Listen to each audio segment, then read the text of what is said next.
The courtroom smelled like old wood and older assumptions. Specifically, it smelled like the assumption that blood meant something, that family obligation was automatic, that love was something you could measure and quantify.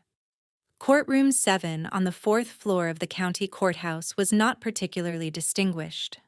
The walls were painted a institutional beige that had gone slightly yellow with age and the accumulated weight of people's broken promises to each other. The judge's bench faced the gallery with the particular authority of something that had been elevated, both literally and figuratively. To the left sat the bench for the plaintiff's attorney. To the right sat the bench for the defense. And between these two positions, in the space that was supposed to be neutral ground, sat the complete impossibility of neutrality. The question of who deserved to inherit from a man who had been loved by precisely one person in his final 30 years. Julia Bennett sat in the defendant's position, though technically she was not being defended against anything criminal. She was being defended against the accusation that she had manipulated an old man out of his money. She was being defended against the suggestion that she had used her proximity to her grandfather to influence his final wishes. She was being defended against the implication that she was not a Grant, not really, and therefore not entitled to anything the Grants had supposedly built and accumulated over generations. She sat with her hands folded in her lap and her shoulders precisely at 90-degree angles to the floor. She looked like someone who had practiced stillness, who had learned that movement could be interpreted as emotion, and emotion could be interpreted as weakness, and weakness could be interpreted as guilt. The thing Julia Bennett had learned by the age of 32 was that presence was proof, not intention, not love, not even actual sacrifice. Presence. The kind of presence that could be measured, documented, verified by external sources, that could stand up in a courtroom and say, "I was here," when it mattered, when it was difficult, when it didn't benefit me. Presence was the only currency that couldn't be argued with, the only proof that couldn't be spun into a different narrative. Presence was what her grandfather had taught her was valuable. Presence was what her father had never quite understood. The lead attorney for the plaintiff, for her father, Philip Grant, was a man named Alan Reed. Reed was 60 years old, or 58, or some number that existed in the space between expensive suits and moderate desperation. He had the particular quality of someone who had been successful enough to maintain his position, but not successful enough to genuinely believe in his own case. He kept adjusting his tie. He kept glancing toward Philip, as if looking for confirmation that the argument he was about to make was, in fact, the strongest one available. It was not. Everyone in the room except Philip knew this. Everyone in the room except Philip could see the cracks in the case before Reed had even opened his mouth. Reed opened his mouth anyway. "Your Honor," he began, and his voice carried the particular resonance of someone who had said similar things hundreds of times before. "We are here today because a man, Edmund Sawyer, a distinguished legal mind, a person of considerable intellectual capacity, was subjected to undue influence during the final months of his life. My client, Philip Grant, was essentially written out of a multi-million-dollar estate in favor of his own daughter, Julia Bennett. Now, on the surface, this might seem like an odd thing to contest. A man should be free to do what he wishes with his money. But when that man is cognitively compromised, when he is subject to the constant, careful influence of a family member who is already positioned to benefit from his decisions, when he is isolated from other family members who might provide alternative perspectives, then we have a situation that requires the court to take action. Julia did not react. She did not shift in her seat. She did not reach for the glass of water that sat before her. She simply listened, as she had been trained to listen by a lifetime of being accused of things she had not done, while being simultaneously ignored by the one person who should have been paying attention. This was the particular skill of the deeply excluded, the ability to become invisible while being the primary topic of conversation. Alan Reed continued his opening statement, painting a picture of a vulnerable elderly man being carefully isolated by a calculating young woman. He described isolation as if it were a crime, as if proximity to an elderly person were itself evidence of predation. He described the act of showing up, of being present, as if it were equivalent to planning, scheming, and deliberately manipulating. He described love, or what passed for love in families connected by biology rather than choice, as if it were a suspicious circumstance requiring investigation. Philip Grant sat at the plaintiff's table and looked like a man who had been victimized. He wore an expression of barely contained pain. He looked occasionally toward Julia with an expression that suggested he was wounded by her betrayal, shocked by her cruelty, devastated by her refusal to share their grandfather's inheritance with him. The performance was subtle enough to be convincing to anyone who didn't know that Philip hadn't visited Edmund in 6 years, except to request that Edmund sign off on loan paperwork. It was subtle enough to be convincing to anyone who hadn't reviewed the visitation records, the financial transfer documentation, the medical reports that measured Edmund's cognitive function at every stage of his final decline. But Julia had reviewed all of those things. Julia's attorney was a woman named Megan Clark, who was 40 years old and had the particular quality of someone who had been underestimated her entire life and had decided to transform that into an advantage. Megan was calm in the way that people are calm when they have already done the work, when they already know the story because they've lived a version of it. Megan had brought a folder with her to the courtroom, a thick folder, organized chronologically, containing every piece of documentation that mattered. She had also brought something else, an expression on her face that suggested she was not worried, not because she was confident, but because she had already accepted the outcome. There was something liberating about that kind of acceptance. It meant she could focus on the truth instead of focusing on winning. The courtroom fell into the rhythmic silence that courts have, the particular quiet that happens when one human being is about to explain to another human being why they are wrong about something they have organized their entire identity around. Julia's grandfather had once told her that courtrooms were just places where the lie had to eventually stop. He'd been a law professor for 43 years before he retired. He'd spent his entire career teaching people that procedures existed for reasons, that evidence meant something, that truth, given enough space and enough time, had a way of becoming visible even when people worked very hard to hide it. Philip Grant had apparently learned different lessons. As Alan Reed sat down, satisfied with his opening statement, Julia allowed herself a single moment of movement. She adjusted the chair beside her, the empty chair, positioning it slightly more forward, as if someone was meant to be sitting there. It was a habit, a gesture so small that most people wouldn't have noticed it. But Megan noticed. Megan had noticed Julia doing this 3 times before the trial began. Megan understood that Julia was making space, physically making space, for her grandfather. For the person who should have been present but wasn't, because he had died 6 months earlier without ever understanding the cruelty he was leaving behind.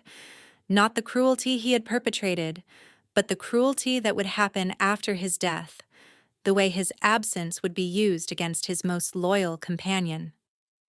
"Your Honor," Megan said, rising from her seat, "the defendant does not need to prove that she is entitled to inherit. The burden of proof lies with the plaintiff, who must demonstrate undue influence beyond a reasonable doubt. What we will demonstrate instead is that Edmund Sawyer was a man of sound mind, that he acted voluntarily, and that his decision to leave his estate to my client was based not on manipulation, but on the particular knowledge that comes from spending 30 years with someone, not 30 days, not 30 visits, but 30 years of actual, documented, verifiable presence. Your Honor, blood is not evidence. Presence is." The courtroom held its breath, the way courtrooms do when someone has said something that changes the terms of the conversation. Julia looked down at her hands. There was a faint smudge of blue ink on her right index finger. Blue ink from the pen she had been using to take notes. She did not wipe it away. She did not try to hide it. She simply left it there, visible, evidence of her presence in this moment, of her willingness to be marked by the truth, of her understanding that sometimes the most powerful thing you could do was simply refuse to be erased. The next day began with the character witnesses. The plaintiff went first, as was the protocol, and brought forward a series of people who were willing to describe Philip Grant as a devoted son, a man who had tried his best in difficult circumstances, a person whose heart was in the right place, even if his presence had been, perhaps, occasionally, limited. One witness was a woman who had worked with Philip in his landscaping business for 15 years. She testified that Philip was a kind employer, that he paid his workers fairly, that he was generous with his time. All of these things might have been true. All of these things might also have been completely irrelevant to the question of whether Philip had shown up for his father during Edmund's final years. Alan Reed questioned this witness carefully, extracting testimony that was designed to paint Philip as a man with limited time, limited resources, limited capacity to travel to be with an aging parent. "Your Honor," Reed said, "my client operates a business. He has employees who depend on him. He has responsibilities that require his constant attention.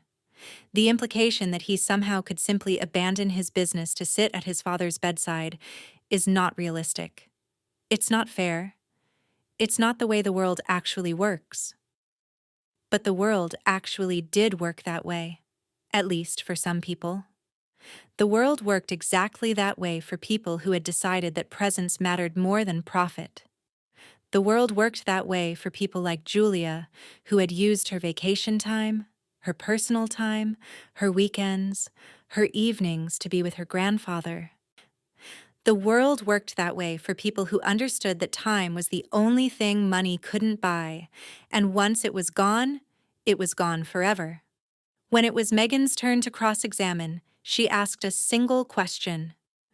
"In the past 10 years, how many times have you personally observed Philip Grant having lunch with Edmund Sawyer?" The witness hesitated. "I'm not sure I—" "Yes or no?" Megan said gently. "How many times?" "None," the witness admitted. "I haven't personally observed that." Megan nodded and sat down. Sometimes the most powerful cross-examination was the one that knew when to stop. The next witness for the plaintiff was Alan Reed's own investigator, a man named Gerald Something, who testified that he had interviewed various people and found them to be consistent in their statement that Julia was a controlling presence in Edmund's life, that she had discouraged visits from other family members, that she had essentially cut Edmund off from his son. All of this was presented as fact, as evidence, as something that could be measured and quantified. None of it was true, but it was presented with such confidence, such apparent certainty, that some observers in the courtroom seemed to accept it simply because it was stated so firmly. When Megan cross-examined this witness, she did something unexpected. She asked him to describe the specific instances in which Julia had discouraged visits. The investigator hedged. He said he had been told that Julia had discouraged visits. When pressed for specifics, he admitted he had no direct evidence of this. When pressed further, he admitted that Julia had never, actually, said anything to him about discouraging visits. He had simply concluded that visits were discouraged because visits hadn't happened. The absence of a visit, it seemed, was being presented as evidence of deliberate obstruction. "So," Megan said slowly, "your evidence that Julia discouraged visits is actually the absence of visits. Is that correct?" "Well, yes, but—" "Thank you," Megan said. No further questions.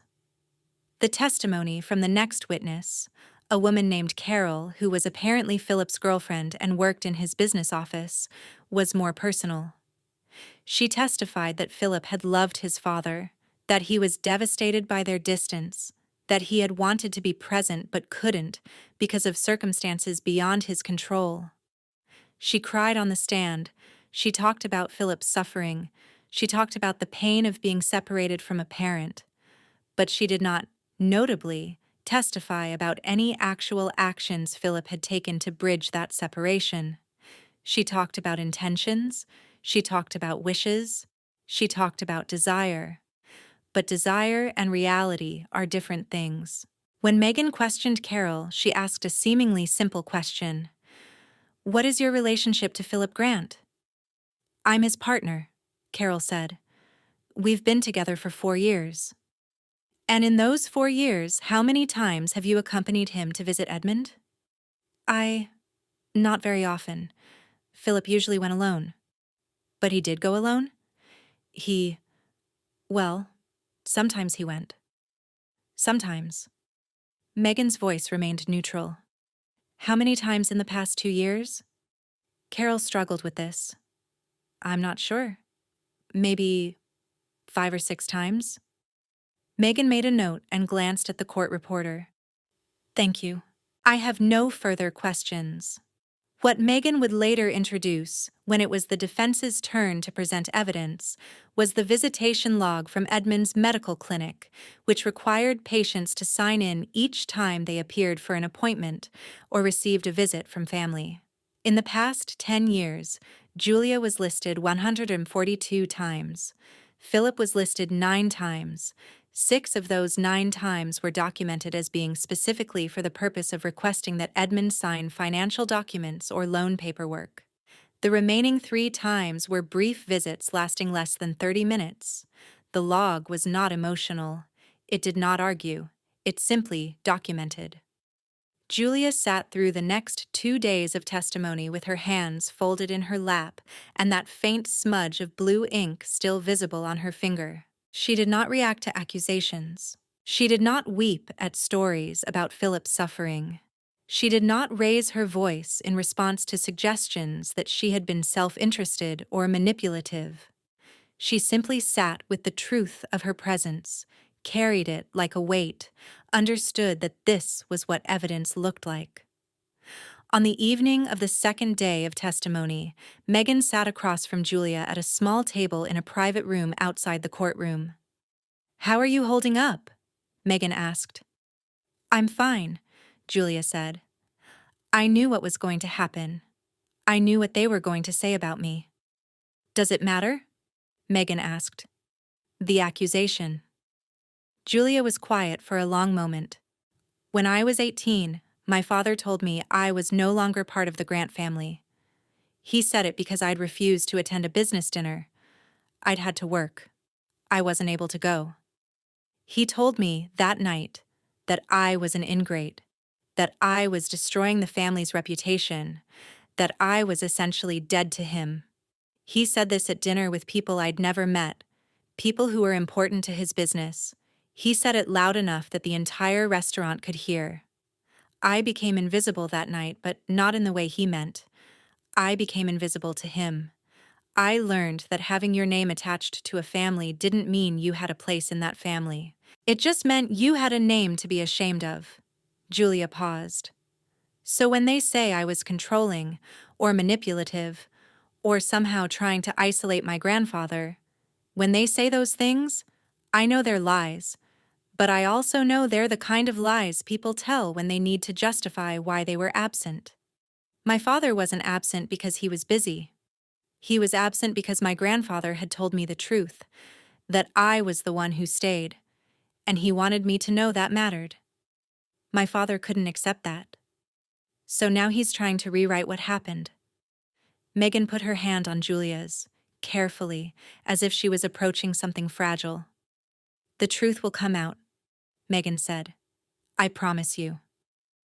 What Julia didn't know yet, what would not become clear until the following day, was that the truth was contained in a blue ink letter, sealed in an envelope, kept by Edmund himself with very specific instructions about when it should be opened and under what circumstances. Edmund had been smarter than everyone gave him credit for. Edmund had anticipated this exact fight. Edmund had prepared. And Edmund, even from death, was about to have the final word. The defense's evidence presentation began on day 4 of the trial. Megan called Lawrence Kim to the stand, a man in his mid-50s who had been Edmund Sawyer's estate attorney for the past 15 years. Lawrence had prepared Edmund's will, had overseen the document signing, had explained the legal implications to Edmund multiple times, and had written careful notes about Edmund's capacity and voluntary participation in every step of the process. "Mr. Kim," Megan asked, "can you walk the court through the process of will creation?" Lawrence Kim nodded and began explaining, in careful legal language, exactly what the protocol was. Edmund had come to the law office. Edmund had discussed what he wanted to do with his estate. Edmund had selected the beneficiaries. Edmund had signed the will. 2 witnesses had been present. Witnesses selected by Lawrence, not by Julia. Witnesses who had no connection to Julia.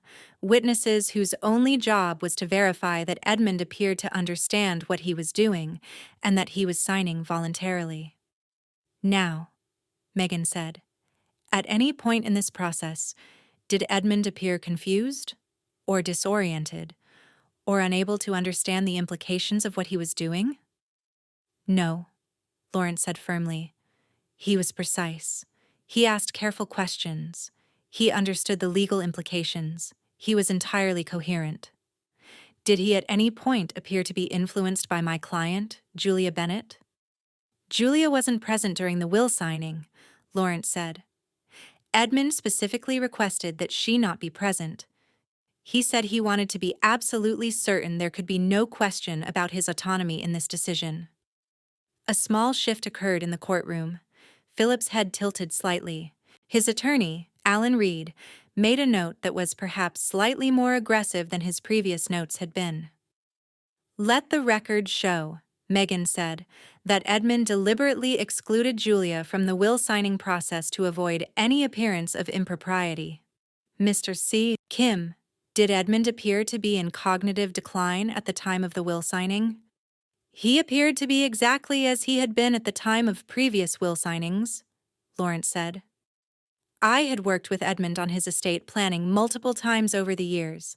His cognitive function had diminished from his intellectual peak, certainly. He was 84 years old. But he was fully capable of understanding the implications of his decisions." The next witness called by the defense was Dr. Ruth Hale, Edmund's family physician. Dr. Hale had examined Edmund regularly for the past 5 years. She had access to his medical records, his cognitive function tests, his medication list, his overall health status. She'd been with Edmund through his gradual decline, watching him move from independent living to needing increasing support. "Dr. Hale?" Megan asked. "At the time Edmund Sawyer signed his will, approximately 6 months before his death, what was his cognitive function status?" Dr. Hale opened a file and reviewed the notes. "I had administered the Montreal Cognitive Assessment, which measures cognitive function on a scale of 30. Edmund scored a 28. That indicates no significant cognitive impairment. He was on stable medication. He was clear and coherent during our meetings. He understood his medical situation. He was capable of making autonomous decisions about his healthcare and his life." "Dr. Hale," Megan continued, "in your medical opinion, was Edmund Sawyer capable of making autonomous decisions about his estate?" "Absolutely," Dr. Hale said. "Cognitive capacity for financial decisions is often less demanding than the kind of thinking required for medical decisions. Edmund was clearly capable of both." Alan Reed stood for cross-examination, and his questions became slightly sharper, slightly more desperate. He asked whether Julia could have somehow influenced Dr. Hale's assessment. Dr. Hale responded that Julia had never been present during any of her appointments with Edmund and had never influenced her medical judgment in any way. Alan pressed further, asking whether Dr. Hale had considered that Julia might have influenced Edmund's cognitive function itself, might have somehow caused his mind to appear more functional than it actually was. The absurdity of this suggestion hung in the air for a moment before Dr. Hale politely responded that cognitive function wasn't something that could be influenced by proximity or attention. It was either present or it wasn't. But the most important evidence came next. Megan called to the stand the medical clinic's documentation specialist, a woman who managed the visitation logs, the appointment records, and the patient files. She presented the court with a meticulously organized chart showing every interaction Edmund had with his family for the past decade. On one side of the chart was Julia, 142 visits over 10 years, approximately 14 visits per year, multiple visits per month, visits in all seasons, all weather conditions, all situations, visits when Edmund was sick, visits when he was well, visits that were documented as assisting with household tasks, accompanying him to medical appointments, spending time playing chess or reading, or simply sitting together. On the other side of the chart was Philip. 9 visits over 10 years, less than 1 visit per year on average. 6 of these visits documented as being for the express purpose of requesting Edmund's signature on financial documents. The remaining 3 visits lasting between 15 and 30 minutes each. The longest documented visit was a half hour. "Let me be clear," Megan said, addressing the court. "The plaintiff is alleging that my client used proximity and presence to manipulate Edmund into changing his will. The evidence demonstrates that my client's presence was consistent, documented, and extraordinary. It also demonstrates that the plaintiff's presence was minimal, intermittent, and often transactional. If presence creates the opportunity for influence, then the person most likely to have wielded such influence would be the person who was present. The person least likely to have wielded such influence would be the person who was rarely present."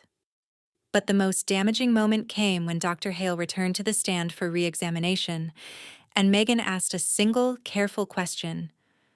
"Dr. Hale, during your examination of Edmund at his last appointment, 3 months before his death, did Mr. Edmund mention to you that his daughter Julia had been reading to him from his previous wills?"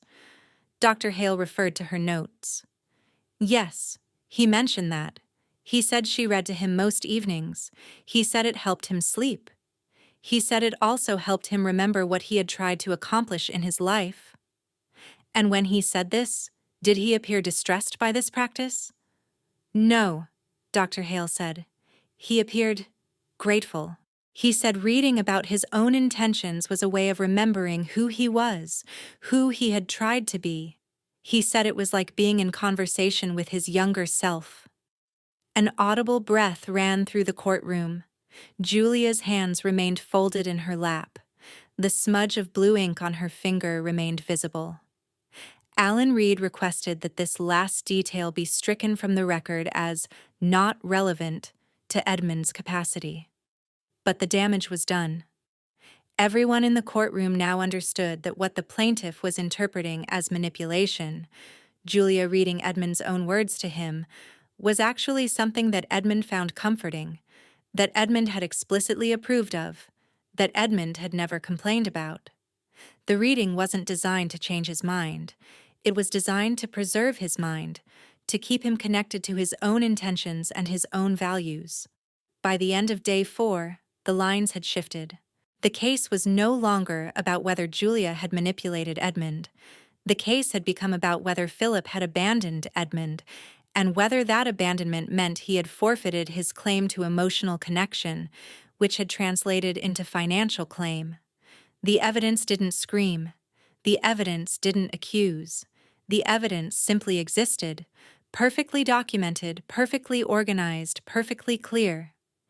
Julia sat with it like a comfort.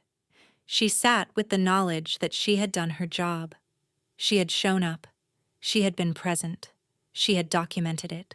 And now she could let the truth speak for itself. The turning point of the trial came not from the evidence that had been presented, but from the evidence that Edmund had specifically prepared for this exact moment. On the morning of day 5, Megan made a motion that surprised the courtroom. She asked the judge for permission to open a sealed envelope that had been left in Lawrence Kim's office, with explicit instructions to be opened only in case of a legal dispute over Edmund's will. Judge Teresa Collins looked at the envelope carefully. She was a woman in her early 60s who had been on the bench for 23 years and had developed a particular talent for understanding when procedure mattered and when it didn't. She nodded. "You may open it, Ms. Clark, but I want Mr. Kim to verify that this is indeed the document Edmund Sawyer left in his possession." Lawrence Kim was called back to the stand. He examined the envelope carefully, checking the seal, verifying that it had not been opened since Edmund had given it to him approximately 1 year earlier. He also provided a document that Edmund had written, his own written instructions about when and how this envelope should be opened. "Edmund requested," Lawrence said, reading from the document, "that this letter be opened only in the event that someone contested his will. He wanted to ensure that his voice, his actual intentions, could be heard even after his death. He was very explicit about this. He said, and I quote, 'I may not have the chance to speak in court, so I am leaving my words here, in my own hand, to speak for me.'" Judge Collins opened the envelope. Inside was a letter, written in Edmund's careful handwriting in blue ink. She asked Lawrence to verify that the handwriting matched Edmund's known documents. Lawrence examined it. It did. Judge Collins then read the letter aloud to the courtroom. "I, Edmund Sawyer, write this letter in the full understanding of my mortality and in the full clarity of my mind. I anticipate that my son Philip may contest my will if I choose to leave the majority of my estate to my granddaughter Julia. I am writing this to explain why I have made this choice and to address the arguments that might be made against it. Philip is my son by blood. I have loved him as a father loves a son, and I have provided for him to the best of my ability. However, love and provision are not the same as presence. Presence is what is required when someone is vulnerable. Presence is what is required when someone is afraid. Presence is what is required when someone has been reduced to a fraction of their former self and needs to know that they are still valued, still remembered, still part of a human connection.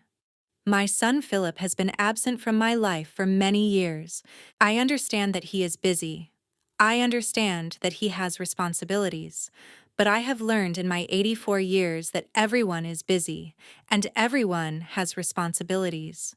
What distinguishes people is not whether they are busy, but whether they choose to be present despite their busyness, whether they choose to prioritize presence despite their responsibilities. My granddaughter Julia has chosen to be present. Julia has chosen to be present consistently, reliably, without expectation of reward. Julia has sat with me during long afternoons.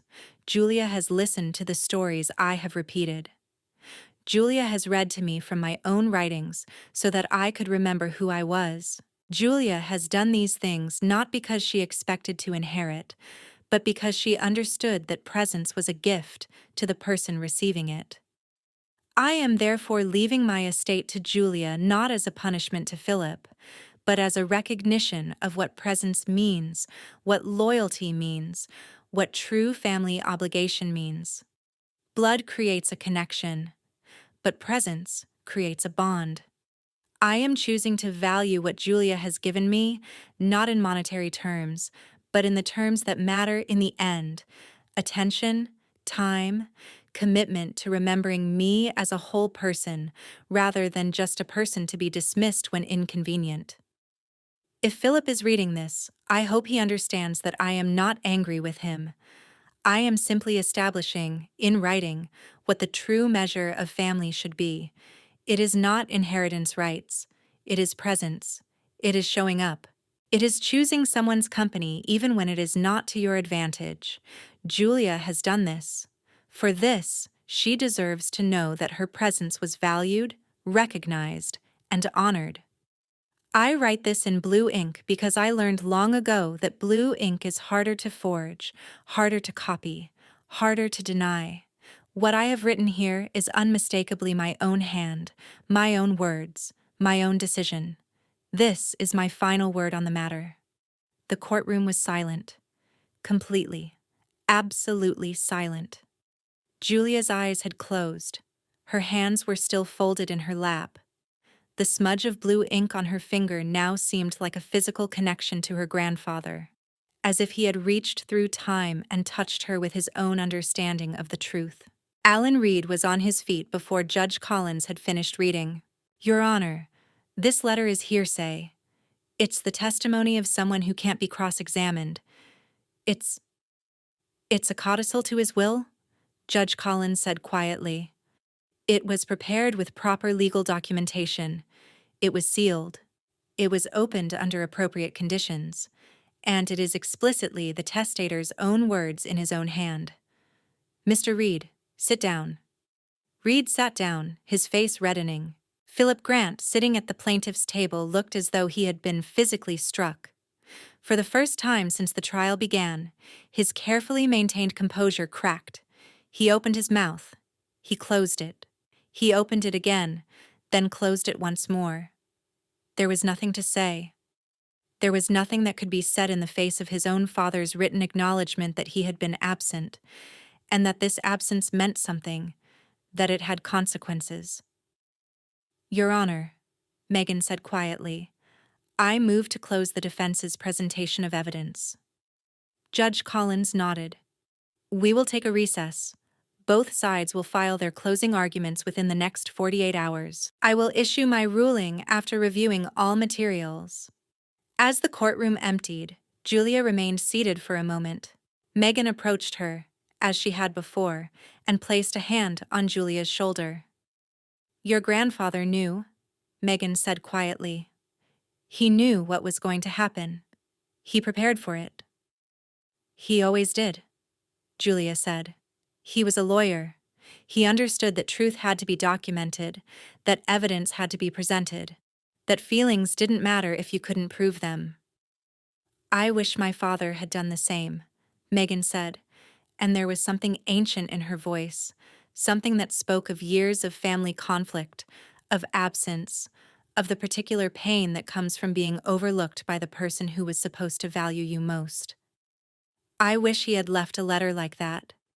I wish he had acknowledged my presence when it mattered. Julia looked at this woman who had fought for her, who had understood the significance of presence before the trial had even begun, and Julia understood that Megan was fighting not just for her, but for every person who had ever been overlooked, every person who had ever been devalued, every person who had ever had their presence treated as if it didn't matter.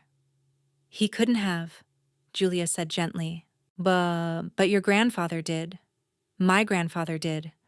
And maybe that's enough. Maybe we have to be enough for each other now. The ruling came down on a Thursday afternoon, exactly 1 week after the trial had begun.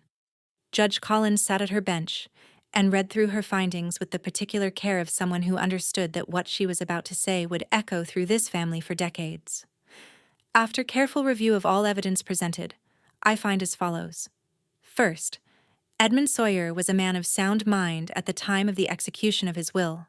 This is supported by medical documentation, testimony from his physician, and the clarity and specificity of his written instructions.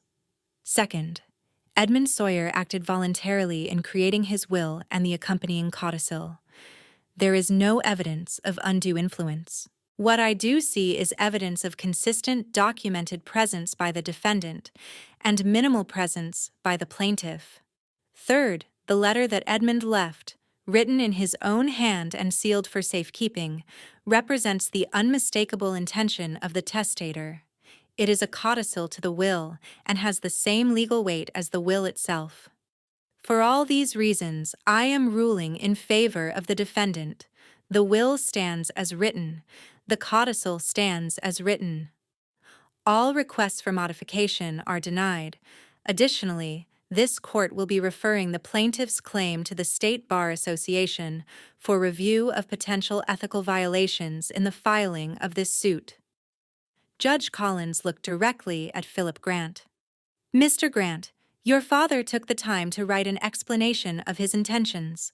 I suggest you read it carefully and reflect on what he was trying to tell you about the nature of family obligation and presence. She raised her gavel and brought it down. The sound echoed through the courtroom, through Julia's body, through everything that had brought her to this moment of being finally, irrevocably, recognized as the one who had stayed. The courtroom began emptying in the way that courtrooms do after a verdict has been issued.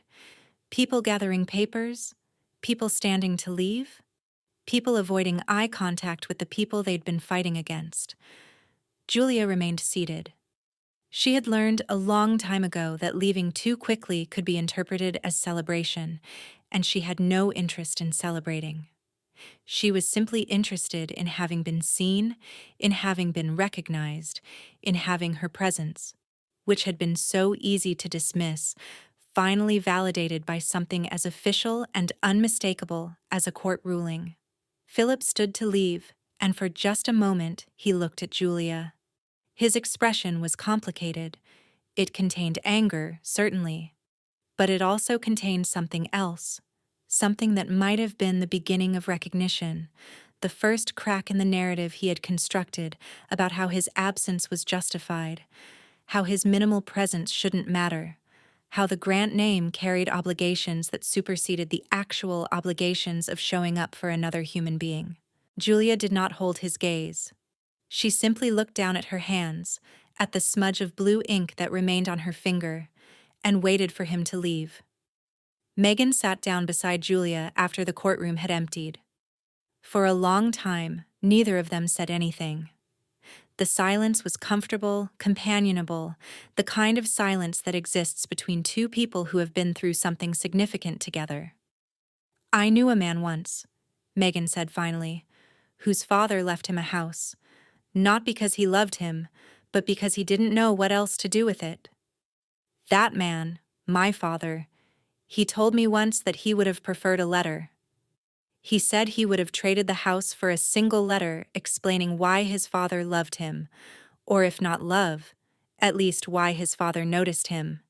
He didn't get that letter. His father died without ever acknowledging him. My father died bitter. I'm sorry, Julia said quietly. Your father's going to be bitter, Megan continued. You understand that, right?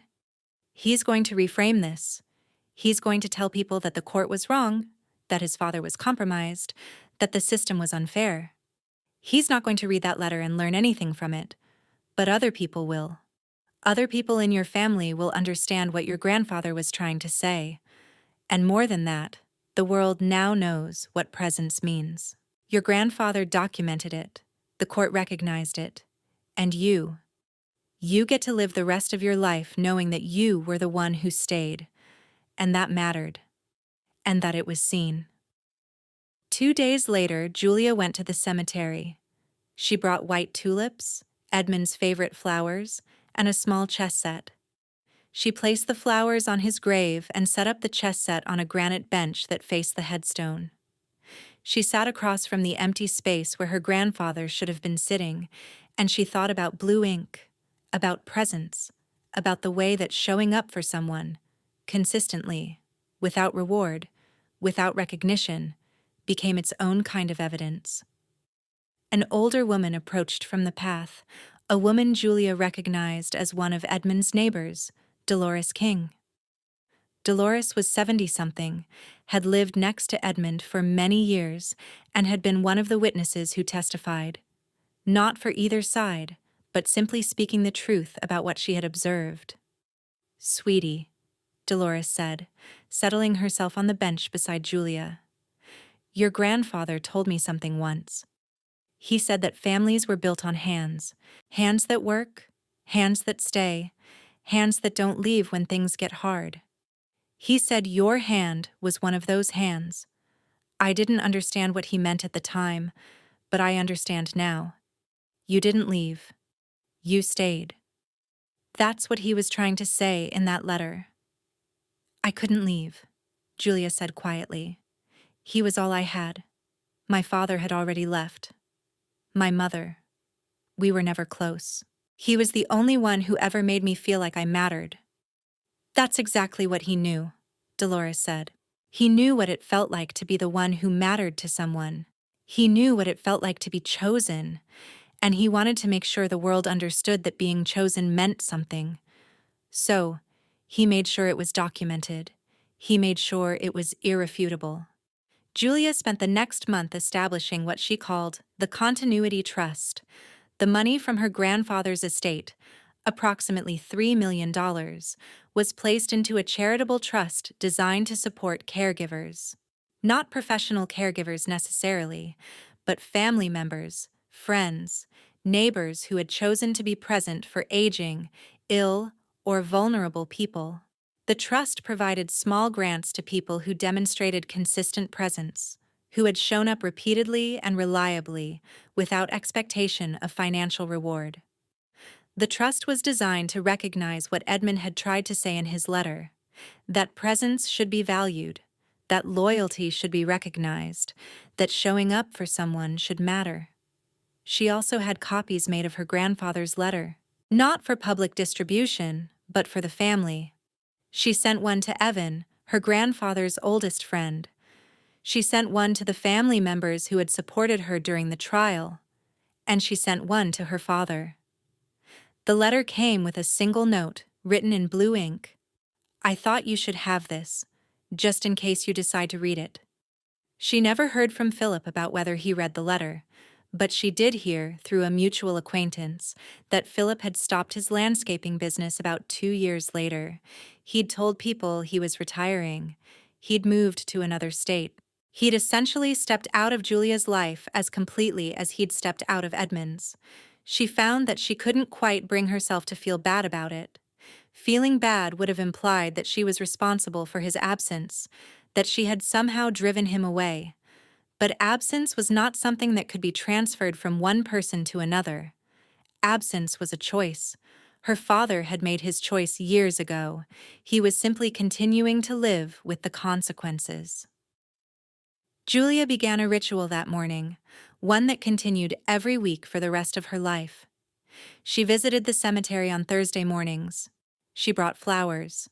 She set up the chess set, and she sat across from her grandfather's grave and thought about the things he'd taught her, about documentation, about presence, about the way that truth, given time and space and adequate evidence, could become undeniable.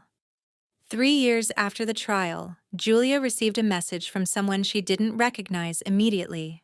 It was from her father's assistant, the woman named Carol, who had testified about Philip's suffering. The message read, Philip has been diagnosed with terminal cancer. He's asking to see you. He says he's been holding on to something that needs to be said in person. Julia considered not going. She considered the years of absence, the years of neglect, the single moment when her father had told her she was dead to him. She considered all of the reasons that visiting him now, when he was weak and dying, might feel like accepting an apology that had never quite been made. But she also considered her grandfather. She considered what he had taught her about presence. She considered that showing up didn't mean forgiving, didn't mean accepting what had been done, but simply meant acknowledging another person's existence and vulnerability, even if that person had never done the same for her. She went. The hospital room was small and filled with the particular quiet of dying. Philip lay on the bed, visibly diminished, his body already beginning its process of shutting down. Julia stood in the doorway, not quite ready to enter, not quite ready to be present for this. Julia, her father said, and his voice was barely a whisper. You came.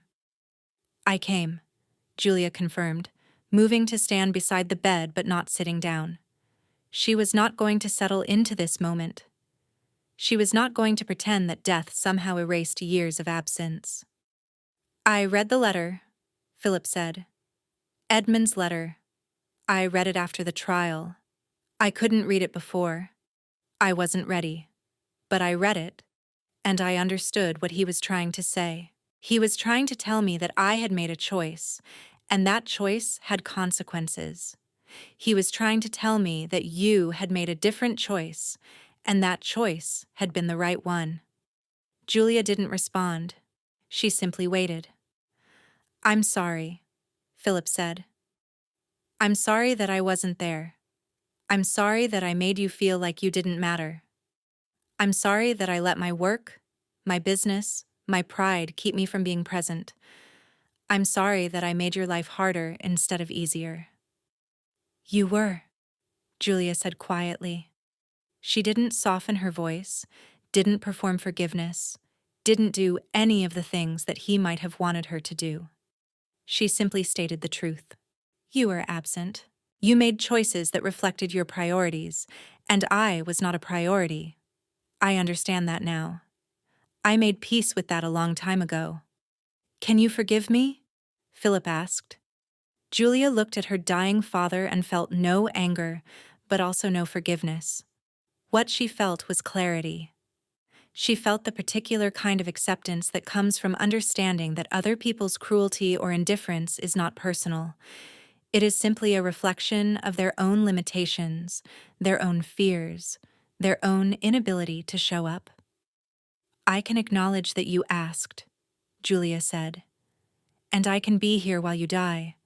But forgiveness isn't mine to give, and you know that. Forgiveness is something you give to yourself, or you don't. I can't do it for you. Philip nodded, and something in his body seemed to relax. You're right. You're right. And I wish I had understood that when it mattered.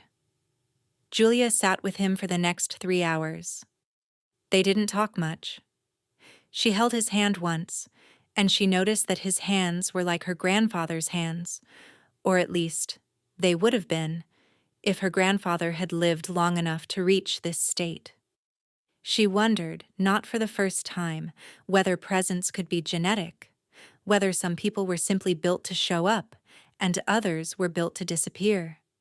She wondered whether her father's absence from her grandfather's life had been a choice or a compulsion, whether he was incapable of being present, or whether he had simply decided at some point that presence was too difficult.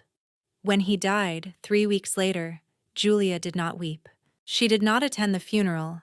She did not write a eulogy. She simply added another name to the list of people who had chosen distance, and she moved on with her life. But she did something important. She made another trip to the cemetery. She brought white tulips, and she set up the chess set as she always did. And she told her grandfather. He came to understand. He asked for forgiveness. He wasn't capable of change, but he came to understand. I think you would have wanted to know that. She felt in that moment a presence that she couldn't quite locate. It might have been memory. It might have been something her grandfather had left behind, some kind of spiritual echo. It might have been simply her own understanding of what her grandfather had tried to teach her, that presence mattered, that showing up meant something, that the people who stayed were the people who were valued. Julia had stayed. Edmund had recognized it. The court had recognized it. And now, standing over a grave in a cemetery on a Thursday morning, Julia recognized it in herself. She had stayed not because she expected reward. She had stayed because staying was who she was. She had stayed because her grandfather had needed her. She had stayed because showing up for another person, consistently and reliably, had become the measure of what family meant to her. The hand that stays, she thought, remembering her grandfather's phrase. That's the hand that matters. That's the hand that builds something real. 5 years after the trial, Julia expanded the Continuity Trust significantly. She'd received funding from several charitable organizations and individual donors who had heard about the case. The trust now supported over 200 caregivers. The work had become her life's focus. She'd left her position as a forensic auditor to dedicate herself entirely to recognizing, supporting, and honoring the people who showed up for others when it would have been easier not to. She kept her grandfather's letter. She kept the chess set. She kept the smudge of blue ink on her finger.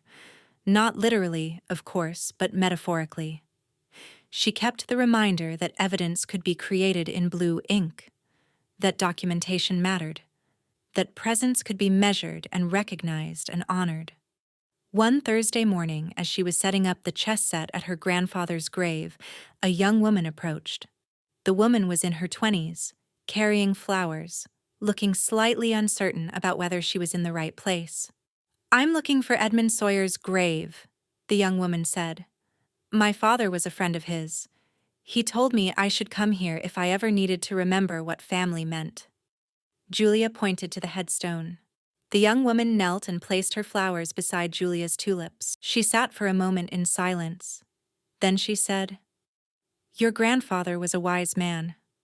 My father told me he taught him that presence was the most important thing. My father is sick now, and I'm sitting with him almost every day. And I think about what your grandfather said, and I think about how fortunate I am that my father taught me the value of presence before he got too sick to tell me anything else." Julia felt something shift inside her. She understood, in that moment, that her grandfather's legacy was not about the money that had been inherited or the legal victory that had been won. It was about this: a young woman, unknown to Julia, learning about the value of presence from her father, who had learned it from Edmund Sawyer. The idea had been passed down, generation to generation, like a genetic code for love. "He would have liked knowing that," Julia said quietly. "He would have liked knowing that what he tried to teach us carried forward." The young woman nodded and stood to leave. Julia remained, sitting by the chess set, thinking about hands. Hands that stay, hands that show up, hands that hold other hands through vulnerability and darkness, and the long process of leaving this world. She thought about her grandfather's hand, which she'd held so many times during his final years. She thought about her father's hand, which she'd held in the hospital for those final 3 weeks. She thought about her own hands, which had learned to document, to hold, to stay steady even when everything else was falling apart. By noon, Julia had moved the chess set into a permanent position at the cemetery, a small stone bench near Edmund's grave, where she continued to set it up every Thursday morning so that anyone passing by would understand that presence mattered, that someone had stayed, that love could be measured in the accumulation of ordinary moments, of consistent showing up, of hands that refused to let go. The blue ink had faded from her finger years ago, but she remembered it. She would always remember it.